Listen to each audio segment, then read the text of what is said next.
Hey guys, welcome back to Critical African Thinkers. As you know, this is a place where we examine everything under the microscope of logic to ascertain what is most factual and logically consistent. So by now, almost everyone must have seen the debates between Candace Owens and Andrew Wilson on whether or not Tyler Robertson killed Charlie Kirk. And, safe to say it was as cringe as anticipated. Andrew Wilson just came on as I don't really understand the points I was trying to make, but they were cringe. And as would have been expected, Candace Owens wiped the floor with him. Now, that's not to say that Candace Owens was right, because I think, she's someone who has lost her damn mind, but she's very confident in losing her damn mind. And she's a good debater, and she was able to put her points much more succinctly, much more convincingly than Andrew Wilson, who took the time to be as misogynistic as he could be. But before the debate, something happened that I find even much more interesting, including involving Andrew Wilson's wife, including calling for Candace Owens to calling Candace Owens names for not wanting or not wanting to allow her husband to smoke around her. Mind you, Candace Owens is currently pregnant, and one of the requests by Andrew Wilson was to be able to smoke during the debate, and she was like, "No, you can't smoke around me. I don't like people smoking around me," and that became a point of contention. Like, seriously? Anyway, so let's Candace Owens did cover part of she covered part of that exchange during a show before the debate took place, but let's just take a look at it. Anyway, also want to give you guys an update really quickly on the Andrew Wilson stuff. I mean, I kind of gave you the update at top of show. We are trying to figure this out, is all I could say. I have had no new demands since the in public negotiation that he insisted on. He has had a lot of different, let's do this, let's do that. Whoever his team is, you never know who you're emailing. Really, most of it, I think, just based in paranoia. I don't understand why. I don't know. Like, do you really think I'm the type of person that would like embezzle funds from you and then be like, haha, I'm not going to give you the money and I would rather just go to prison for embezzlement? Like, no, not really reasonable. No, my team is not going to be cutting mics or doing anything crazy. I could have done this just one-on-one. The whole point of us having a moderator is to concede that moderation to somebody. So effectively, I will be in the studio, but I will not be in control. The person who has stepped up to moderate, which I think we've got to get it over the finish line, and this person is trying to help. It was Andrew's pick. Second pick. Michael Knowles declined to do it respectfully, as I knew he would. And this is Andrew Wilson's second pick, and I'm very grateful to the person for doing it. But it has been quite the experience trying to get this over the finish line. I mean, right away, we're left with me just being like, you can't smoke cigarettes in my home. And his wife seems unwell.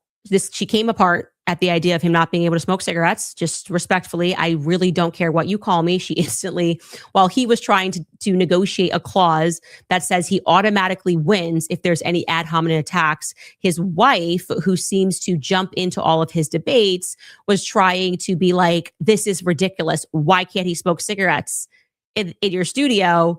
And she said, no smoking, typical woman nonsense. I'm surprised she hasn't Me Too'd anyone.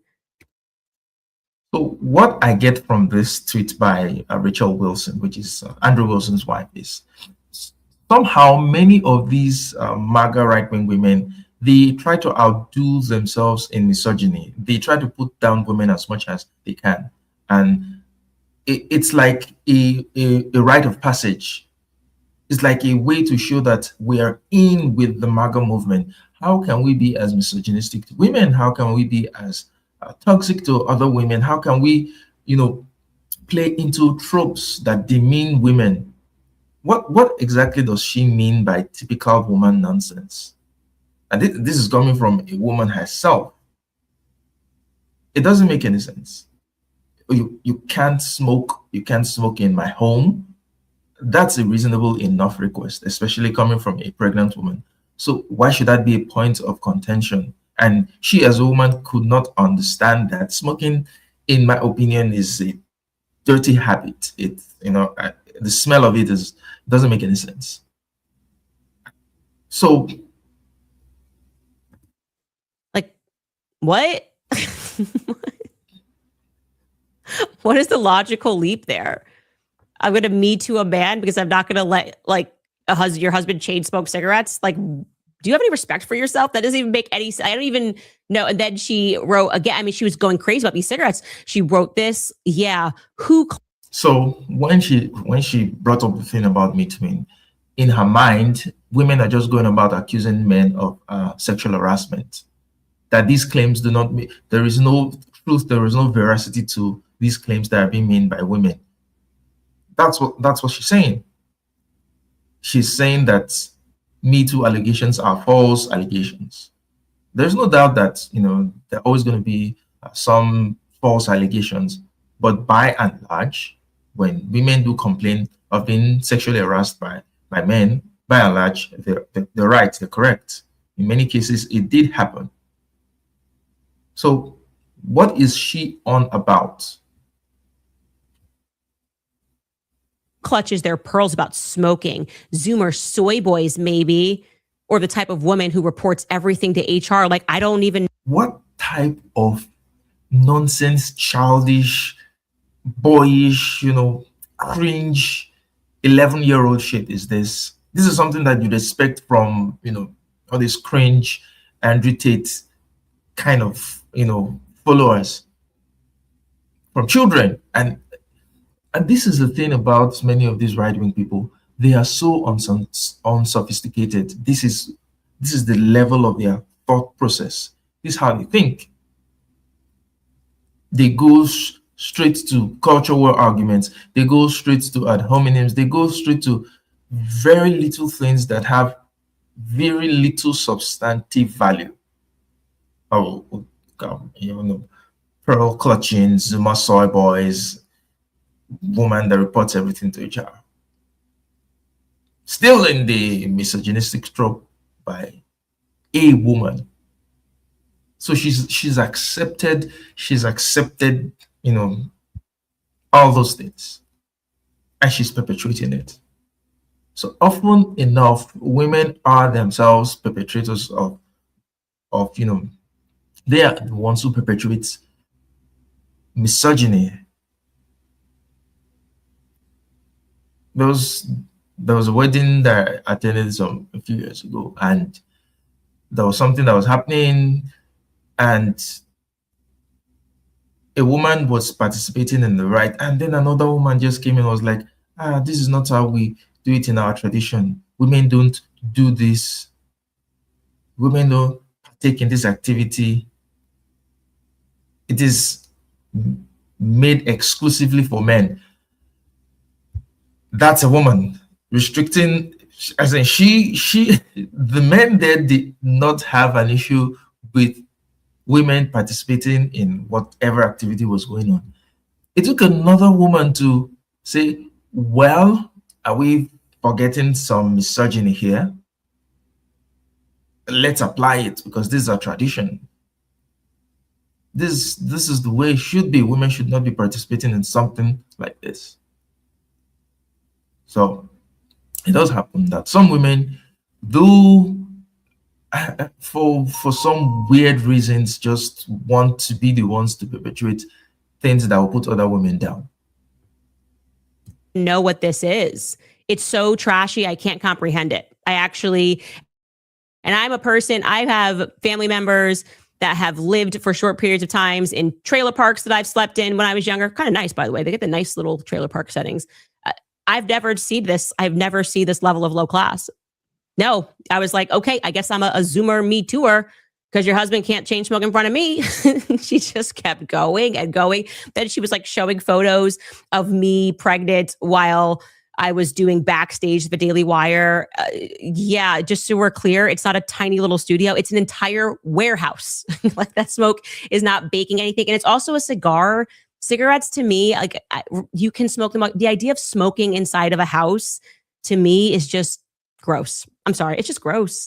This stuff stains the walls. It smells. I agree.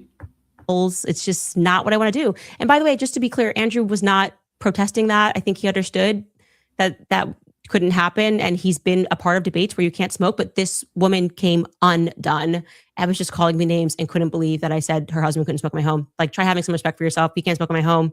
And then someone pointed out to me that this is like a routine thing where she just jumps into his debates. But his brand is like manosphere and patriarchy and like putting these like girls, only fangirls, in their place and telling them about how they shouldn't be living this life. And yet his wife is way out of pocket. And when that girl that we showed you, Charlie, debated him and was about to raise a valid point about, if you're going to be lecturing about this lifestyle, do you embody this lifestyle in your own personal life? And he sort of crashed out. What happened after that was his wife called in and started debating her. Like literally, he then went out for a cigarette break and she called in. I can't even think of this. Like, this person is not in the manosphere. Like, he has a wife who is a full-blown modern feminist. It's incredible. You got to watch this clip of his wife on the Whatever podcast taking over the debate for him. Think you have to register your work with the U.S. Copyright Office for it to be protected in America? You don't. Rachel seems to indicate she'd like to do a call-in with your permission. Oh, absolutely. I'm going to go have a smoke. No, I don't want to talk to you. Oh, no. He talked a bunch of Now it's your turn. I think it would be fair. You did invoke. You did invoke Rachel. I mean, sure.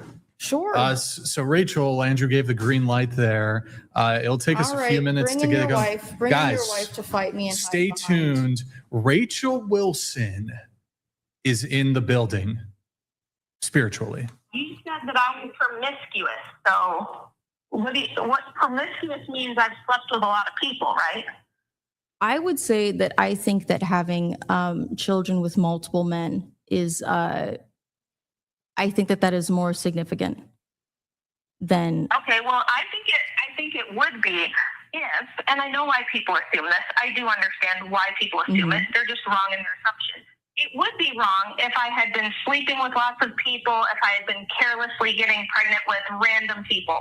That's not the case. I've spent my entire adult life only in 3 long-term committed relationships, one of which is a, almost 20-year relationship with Andrew. Now we're like 18 years in. We've been married since 2012. Prior to that, I was married for 4 years, as Andrew had to unfortunately explain.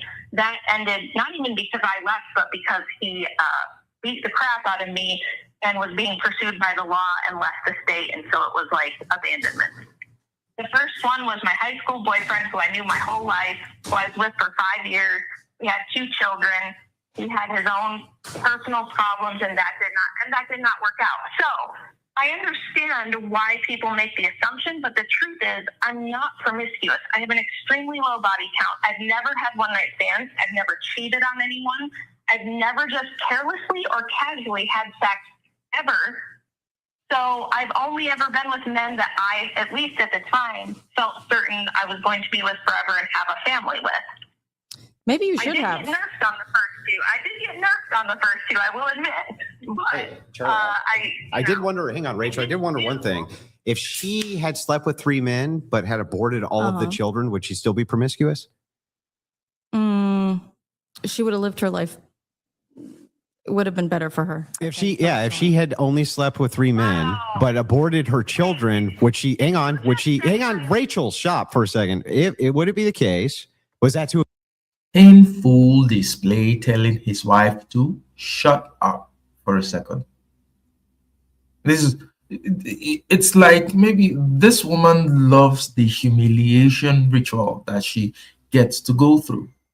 This is someone who his job requires him to put down his wife. His job requires him to bring his family into the conversation for people to ridicule, because this lady, if you had listened to the conversation previously, ridiculed his wife's sexual history of her having kids with multiple men when Andrew claims to be this, traditional kind of person. Why are you with this woman who has had kids with multiple men? That was the origin of the whole thing. And here you have Andrew telling his wife to shut up. And like a good little slave, she did shut up. Is this the kind of relationship that, is healthy, is productive, is respectful? No, but it is consistent with the sort of behavior that these people have. It's consistent with the sort of behavior that these MAGA red pill type of debate bros have with the women in their lives. Too abusive? Shut up, Rachel. Was that too abusive, Charlie? I don't know, man. All I'm saying is I'm excited for Friday because we're not going to be phoning friends, but the wife is a thing. It's a thing. And she jumps right in and she speaks on behalf of her husband. He tells her to shut up, which I would, when he says, is that abusive? Yeah, my husband does not tell me to shut up and I do not tell my husband to shut up.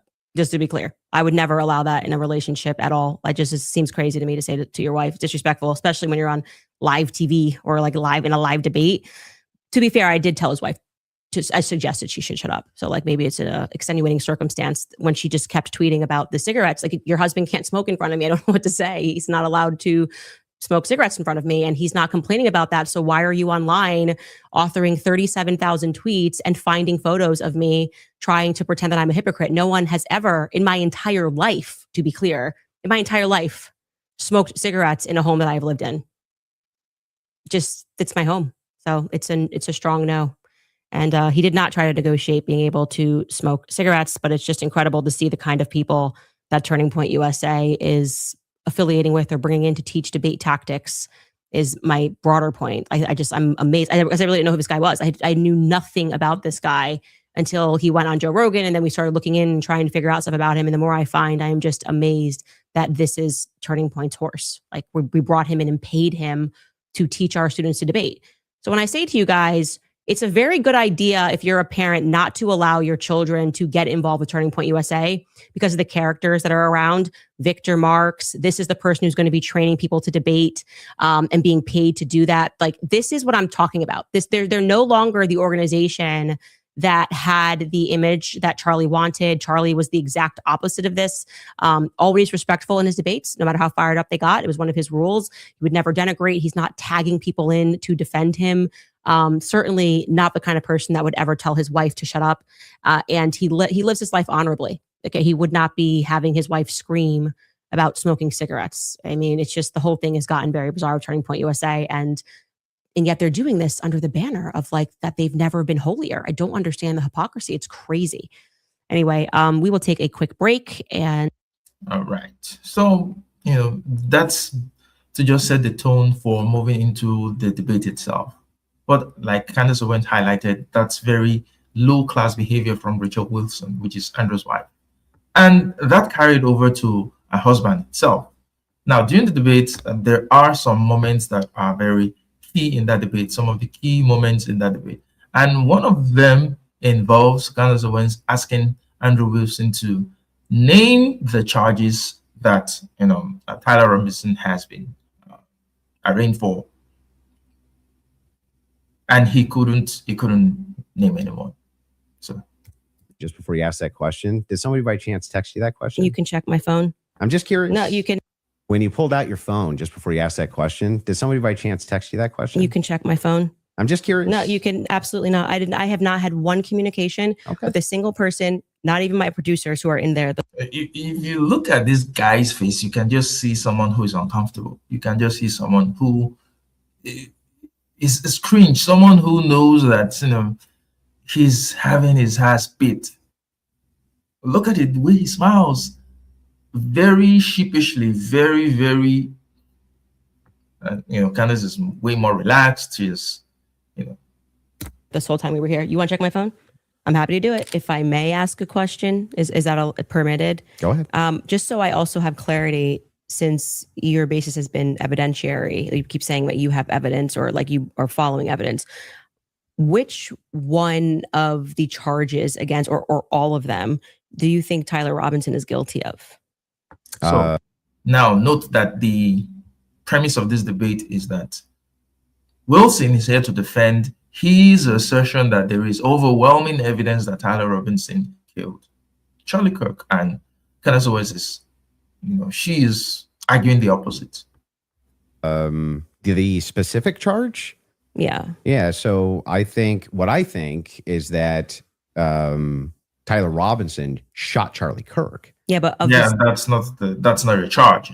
So it's very clear that he doesn't know. So he's just trying to make shit up. It's just you can see the wheels in his head turning.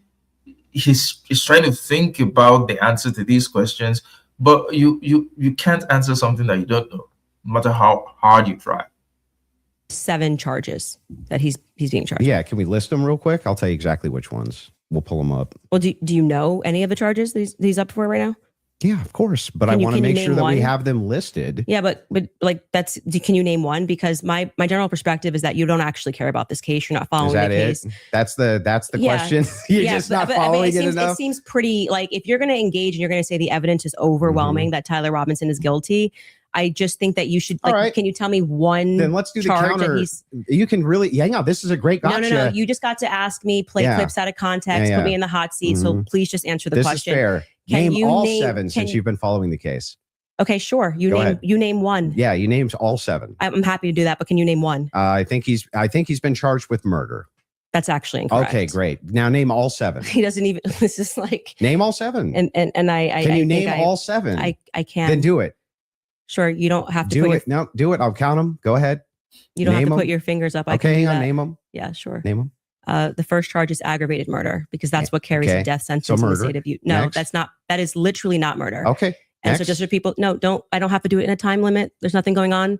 And just to explain to people the difference of why that really matters and shows that he doesn't actually care about this at all is because aggravated murder, it's narrowly defined, and because it carries a death sentence. I'm going to answer the question. Okay, You're just going to recognize that your strategy of thinking that people are intimidated when you try to put a time constraint doesn't work, and you'll be better the next time you debate someone. I got it. Give me wow. Give me the other ones. The more you cut me off, the longer I'll take. Do you want to just wait for me to finish of why that's a big difference so that people don't walk away? No, I just want you to list the charges. Yeah, I'm going to do Yeah, she says she's going to do that. So just let her do it. Do that. You just don't get to pretend that there's a time constraint for me to do that. Well, how long does it take you to list 7 charges? Because I'm speaking. You just got to. It sounds like you're just delaying it because you don't know them. I know all 7 of them, then and I'm going to say them again because you're going to get embarrassed. You don't have to rush this. I'm also showing an example of a very flawed debate strategy. I actually am under no time constraint. I got one. Great. The second charge is the felony discharge of a weapon. The next 2 charges are for obstruction of justice. Okay. The next 2 charges are for witness tampering. And what's the specific charges, though? That is them. Obstruction of justice, obstruction of justice, witness tampering. Okay. And there's no other specifics to them. Well, I can tell you why he's being charged. No. Just the charges and then 7? Yeah. See, the bad thing is when you try to be an a-hole and it doesn't work. What's the 7th? The last charge is violence in front of a minor. Okay. Got it. So then he's being charged with murder. You just say aggravated murder. That's the distinction. You just want to. It's a massive. It's like you cannot say murder versus aggravated murder. Distinction. This gets to the entire crux of why him being up for the death sentence. And I actually find the defense's filing about why this is not aggravated to be very compelling of why it's not aggravated murder. I actually think that if the state was going to even try to pull this off, they should have charged him with just murder. And then I do also, again, want to stress to audiences that debate strategy of thinking that you have to speak faster or somebody puts your hand up and they try to pretend like it's some sport. I think he thinks it's a blood sport. It's not. It's about being right and being principled when you're engaging. And you can make mistakes. It's a Ben Shapiro tactic. And it was even a Charlie Kirk tactic. And it doesn't work. I make mistakes all the time. But at least be genuine in pretending that you care about this case enough to know one of the 7 charges that are up against Tyler Robinson when you say the evidence is overwhelming that he's guilty. If you would like to move to final statements, I'm fine. I want to make sure Andrew has had the time that he has requested. I think your team would like to pull up the 7 charges that he just asked you about. If you guys want to pull that up just to confirm the 7 you went through. Can you guys zoom in a little bit? For aggravated murder, felony discharge of a firearm, obstruction of justice, which is counts 3 and 4, 5 and 6, tampering with a witness, and count 7 violent offense in the presence of a minor. So she was right. She was correct. Now, it did seem like Candace, knew this was going to happen. She planned this well ahead of time to make him look ridiculous. It's a cheap debating tactic or trick, but it's fair. It's fair in the sense that the whole premise of this is that there is overwhelming evidence that Tyler Robinson, killed Charlie Kirk. If that's the premise, then you need to know what exactly he's being charged with. You need to know the details of the case. You just don't make grand claims without knowing specifics about them. So, and this is what happens with many of these MAGA people. They have sort of a general idea about something. They want to wing it in their head without understanding the depth, without understanding the details of whatever they're talking about. So when they face someone who's much more knowledgeable about it, they just end up looking like fools, which is what Andrew ended up looking like in this case. Fun of a child. Yeah. So 5-6 tampering witness, 3rd-degree felony. Now I did notice something. I just was curious about. If I'm just wondering, when you pulled out your phone just before you asked that question, did somebody by chance text you that question? You can check. Irrelevant. Dude, just consider, move the hell on. Irrelevant. Whether someone texted her that question or not, she knew the answer to the question. You did not. My phone. I'm just curious. No, you can absolutely not. I have not had one communication with a single person, not even my producers who are in there this whole time we were here. You want to check my phone? I'm happy to do it because you're just going to get double embarrassed. Where's my phone? You want to see it? I'm just This woman is not nice. She just very calmly to your face. She'll just, wow. Curious, yeah. You can literally do that. Here you go. PBD, you're the moderator. Okay. Take it. Let's see See it. if anyone was texted at all during this debate All right. about the violent charges or anything. I'm looking through this. You give me permission. You I'm have looking full I'm not gonna permission to give go through my names. phone. I don't need to So cheat. the last one has nothing to do with it. It's just a compliment. Mhm. I haven't even read my text messages. That's so a compliment. he's reading them. You're okay. You'll give me permission. I'm Yes. just going to read 3 of them Yes. to 1132 because after that, I don't need to read it. Any other texts? Could have been Telegram. Could have been something. All like I that. have is Signal. You can check that too. I only have Signal. Come Telegram on, I use. Come on, what are we doing here? When you have lost on the substance, you want to look for, the periphery. You try to win on some other bullshit, on some technicality. In Russia. Okay. And that was a download for I'll Russia. take your word for it. Yeah. Then- I don't need to I Okay. deeply care about this case. I don't need to pretend I get to it. know If you stuff that deeply I care don't about know. the case, I Yeah. just, I have. So another part of this, debate that I found interesting was Andrew Wilson taking his time to be misogynistic again. Now, you know that Candace Owens has been, attacking Erica Kirk. And for me, that's just shitty. There are some things that should not happen. I mean, Candace Owens has been in a way alluding, she has been in a way saying that Erica Kirk had something to do with the death of her husband. There is no evidence for that. And I think it's detestable that a widow is made to go through something like that. That Candace would do something like that. However, Andrew himself, part of his claims for why he thinks Erica Kirk had no hand in the death of her husband is that she's simply just too stupid to be able to have, killed her husband.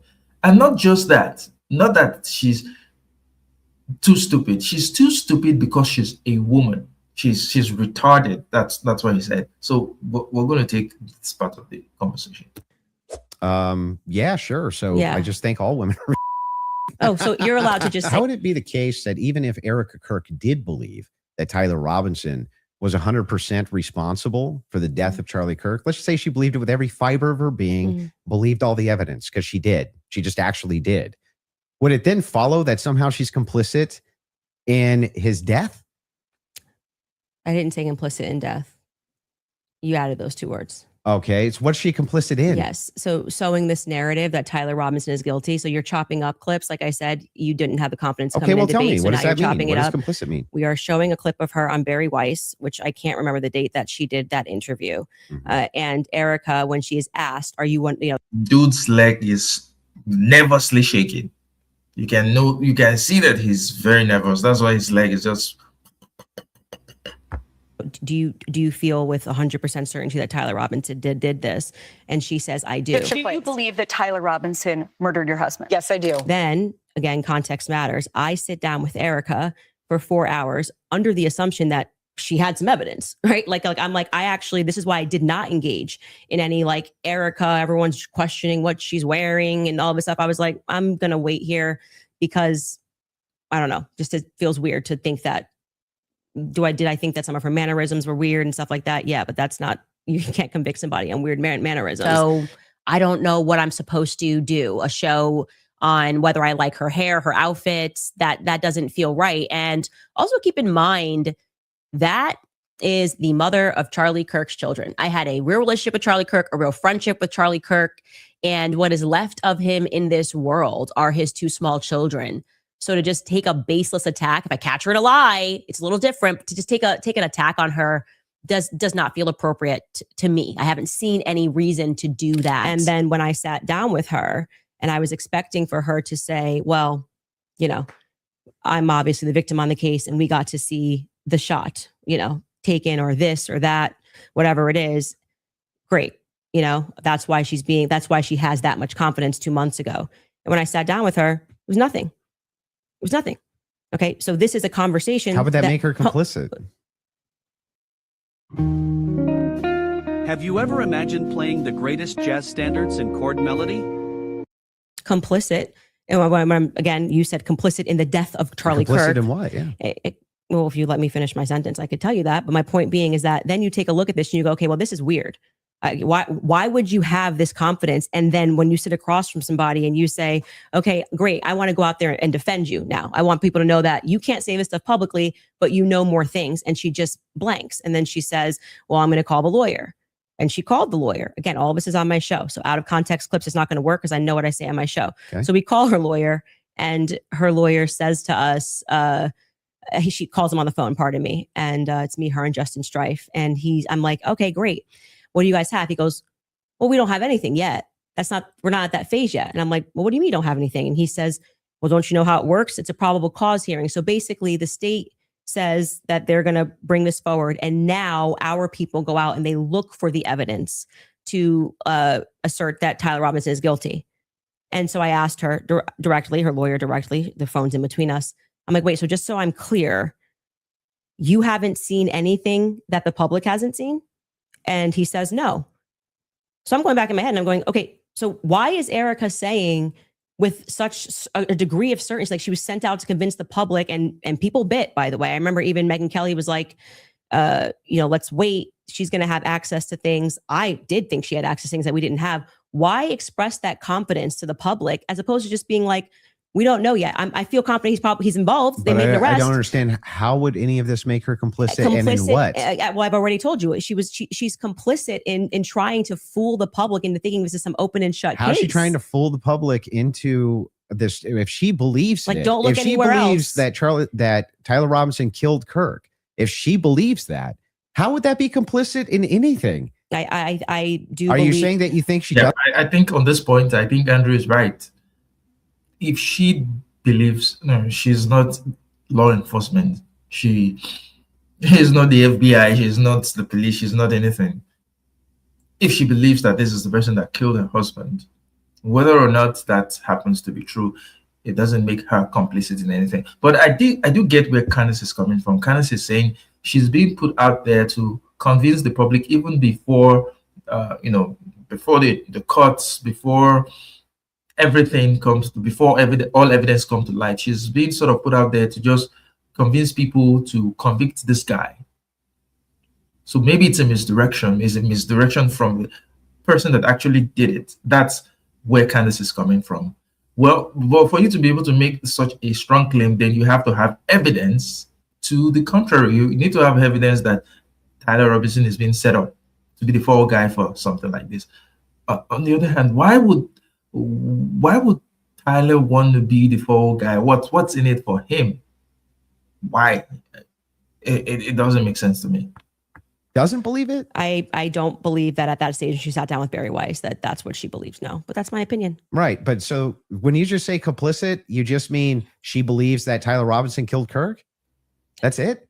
That's what we were talking about. That's why I said if your strategy was to dice up clips and take it out of context and make it seem like I said she was complicit. Everything. Yeah, but then why not just play the full thing? Like why? Because we don't have like infinite amounts of time, I'm guessing. You probably don't want to watch. Well, I'm going to go back to my theory that you didn't feel confident that you could defend your claim that it was overwhelming evidence. So now you're trying to move towards doctored clips and getting me to respond to it. There's no doctored anything. I'm just making sure that we got this right. Yes, that what you're actually saying is that Erica is just complicit in believing it. When I re-examined her actions backward, because I did not have this perspective of her at the beginning, which is why it's so funny to me that you guys make it seem like I'm ground zero. People thought Erica was sus from day I forgive him. And I was not a part of that. I did not lean into that. I did not contribute to that. I was getting actually terrible messages from my fans being like, Candace, you and Charlie always say to go with your intuition. You won't address this, how we all feel about her.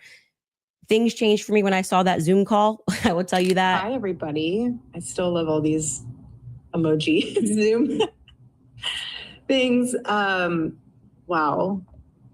I don't even know where to begin. The fact that we were able to pull off an event of a century, like it's just insane. We had over 275,000 people that attended, and the stadium, overflow, Westgate, insane, you guys. And then you have, was it 100 million? You guys that heard the gospel and all about Charlie and all about everything that you guys do, and the hard work of Turning Point USA is insane. We had thousands that were registered to vote. I think doctors, nurses, and engineers who have ever dreamed of living in Australia now have an. We're at like over 200,000 for merch sales. Don't quote me on that because I think it just keeps like bumping up like crazy. But I mean, since his assassination, we have 100,000 chapter requests. We have 300,000 new donors. That is a blessing in itself. Again, not normal, all God. I think we have 50,000 plus hat orders to fulfill. I mean, I'm saying these numbers because it puts into perspective that we're not just sitting and thinking and looking at the wall being like, what do we do? Like that, there is so much to do. You have over 20,000 AmFest registrations. And the fact that she lied to me. So, yeah, she did come off, the way she was handling, the way she was sounding, just 12 days after the death of her husband, being much more interested in sales, being much more interested in, the organization than being grieving. Yeah, that did come off weird. But hello, that is America. It's business, business, business. If you haven't noticed, the whole point of America, in my opinion, is business, making money. And I don't think this is how to place for that country. Everything is monetized. Everything is monetizable. And she's just following in the tradition of monetizing the death of her husband, which in her words is a blessing because it's led to these tremendous sales. It's led to so many things. So while it does come off as, icky, weird, distasteful, it is not inconsistent with, in our opinion, American culture. And, it's not inconsistent with the right. It's not inconsistent with right-wing conservative America or with Republicans who are obsessed with money and making money. It's not. So I sat across from her and, I wanted to have that conversation publicly, but they're probably grateful they didn't do it publicly.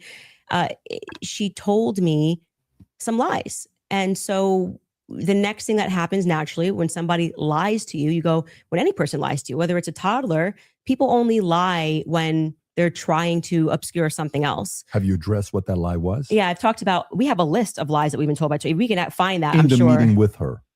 Well, no, I didn't want her to cage up. I didn't want to do this, and because I didn't know what to expect. Like I didn't know if she was going to be like, I'm so overwhelmed with everything, and I don't know who to trust at the organization, and I don't know what I'm doing. Like I didn't know. I didn't want to. Just out of curiosity, before anything happened with Charlie, how close were you and Erica? Not very close. So there's not a relationship.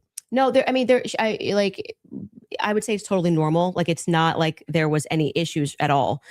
We were always nice to each other. It just is our life went to a different phase, right? So Charlie and I hitting the ground, running around, traveling 4 days a week. Now I get married. I find love of my life. I get married and I get pregnant. I've been pregnant. I haven't stopped being pregnant.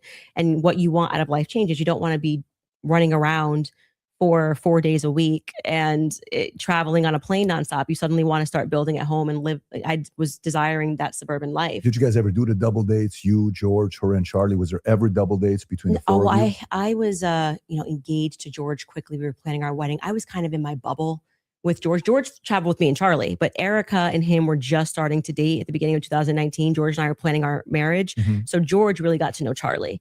I wouldn't say that I really got to know Erica. I was just rooting for them because I knew how much Charlie wanted to, find love. And so I was kind of his wing woman throughout that phase. And I was just happy. And I never was under the impression, obviously, that they were going to get married when they were dating. So it wasn't like I was conscious, I really need to get to know this person. And so it was just kind of normal that by that time, because of where I was in my life, that I wasn't spending any time getting to know Erica per se. So the complicit part about Erica to you, is that a gut feeling? You think it transformed when she lied? You can take the lead. I'm just asking questions. Yes. Yeah, I don't go for it. I actually I still don't understand what you think she's complicit in. Yeah. So when I say Erica's complicit, that's my opinion. When you tweeted Erica's too to kill her husband, would you like to explain how you developed your evidence, your positive evidence for the fact that Erica was? Yeah, sure. So I just think all women are. Oh, so you're allowed to just say stuff. Who knew? So and by the way, what dramatically transformed your opinion of Erica after? So the reason he thinks that she could not have murdered her husband, she could not be complicit, is she's just too stupid to be able to do that. And the reason she's too stupid to do that is because she's a woman, because women are too stupid. Yet he's having his heart beat by a woman.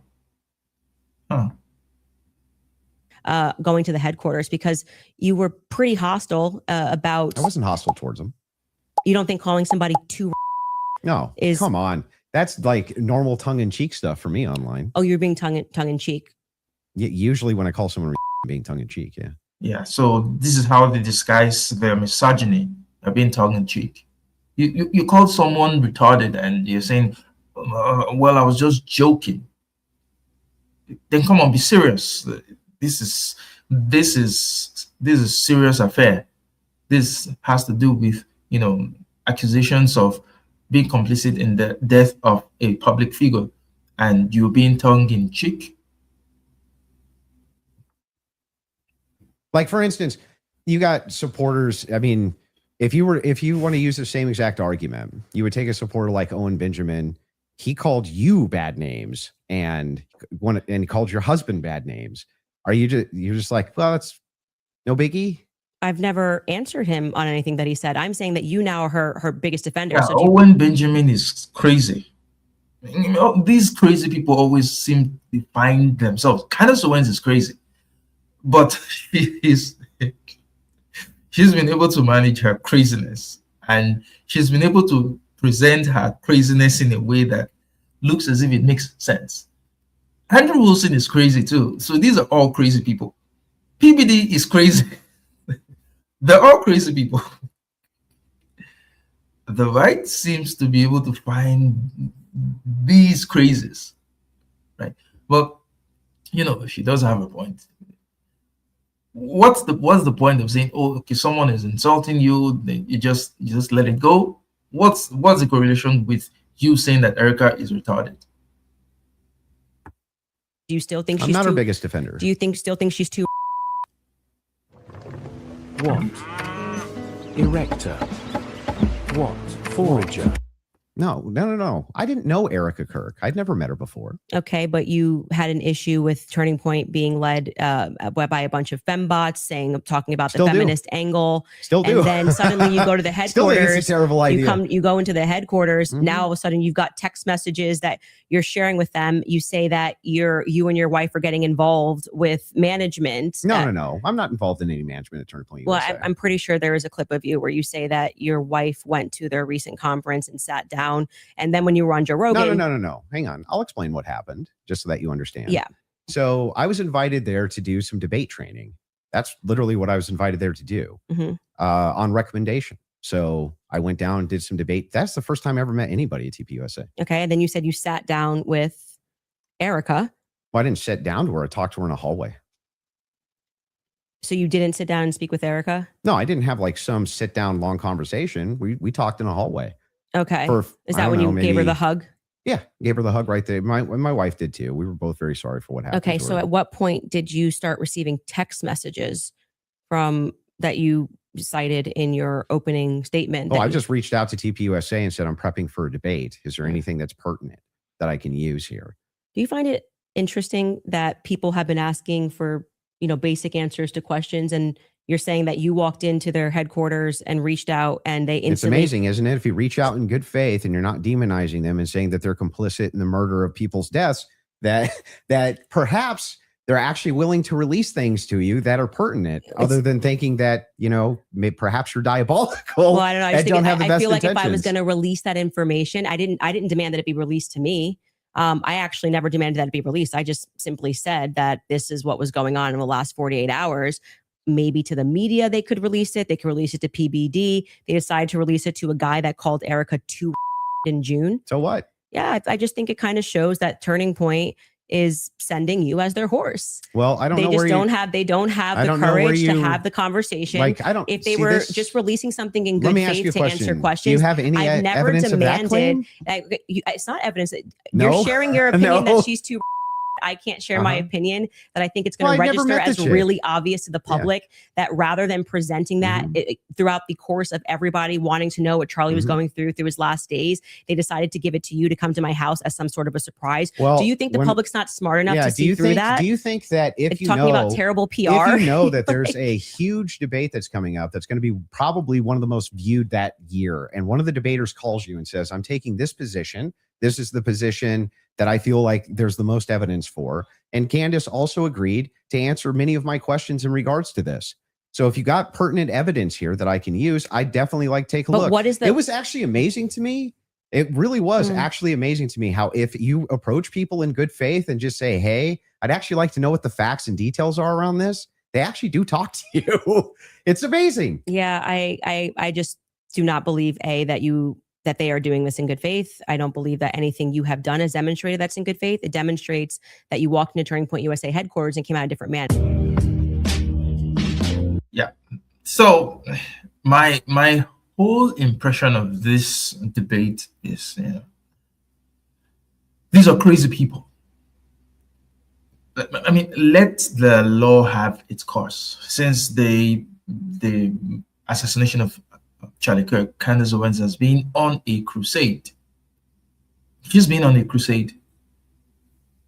But the thing that is very admirable about Candace Owens is just she's very confident.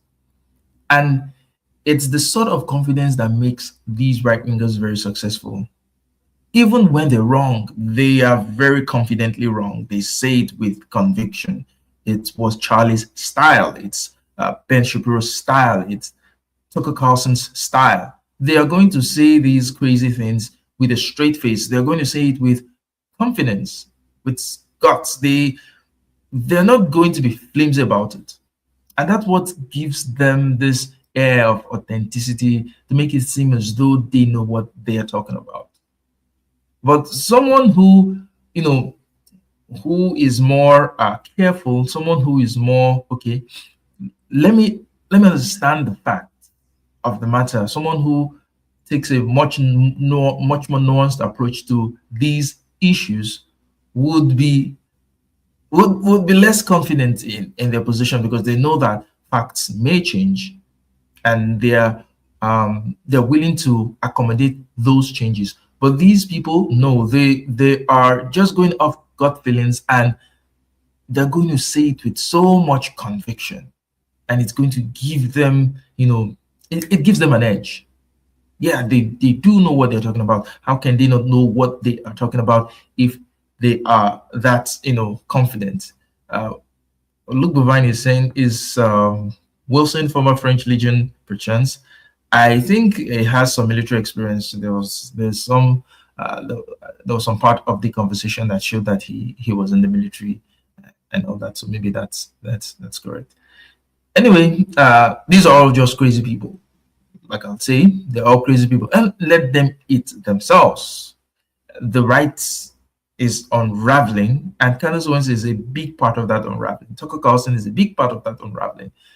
It is evolving. It's trying to metamorphose into something else, something that might be much more sinister. But do you notice that in all of this, no one is calling, no one is calling Donald Trump. No one is trying to hold Donald Trump accountable for the mess that he's made. Tucker Carlson he's doing this whole crusade against Israel. He isn't doing that same crusade against the Republican Party, against the conservative movement and all the shit that he was a part of, or against Donald Trump himself. No, he's been quite silent on that, but he's been very vocal about Israel. Quite a deflection, right? You have to misdirect. It has to be someone else who's going to be held responsible for these things, because MAGA and accountability do not mix. Same thing with Candace Owens. Yes, she's been very, very critical. She's been very, very critical of certain things. Is she critical of the Republican establishment? Is she critical of the Trump administration? Is she critical of Donald Trump himself? Is she remorseful for being a part of the shit show that she helped bring into fruition? Now, they're all going to feign that they were never a part of this, and Tucker is going to right now float in his own political party and try to run and get all these crazy people behind him, and he's going to also want to get some moderates behind him, as well. Also want to get some Democrats behind him. He's going to want to form a coalition, and in a sense, he'd be much more sinister. He'd be much more cynical because he is obviously a smart person, not a stupid person. He is way smarter than Donald Trump. So, and there's no difference between him and Donald Trump, in terms of what they actually believe and what they want to do. So such a person might actually be more dangerous. The reason why Donald Trump has not even done as much damage as he's capable of doing is because he's just plain stupid. That's the reason why he hasn't done as much damage. If he was any more competent with the way he's going, he would have done a whole lot more damage than it's possible. Anyway, this is what I just wanted to cover. These were the other aspects of this debate. It's a 3-hour conversation, and anyone who wants to watch it can go check out the debates and see for themselves. But I'm not going to spend like 3 hours covering that debate. It's way too long. Tomorrow I may talk about this Jason Ardi thing. I may talk about it. I may have a conversation with Stanley. I'm trying to reach out to him. Let's talk about it. And see what's there. Anyway, like, share, and subscribe, and I will see you in another live stream. It's bye for now.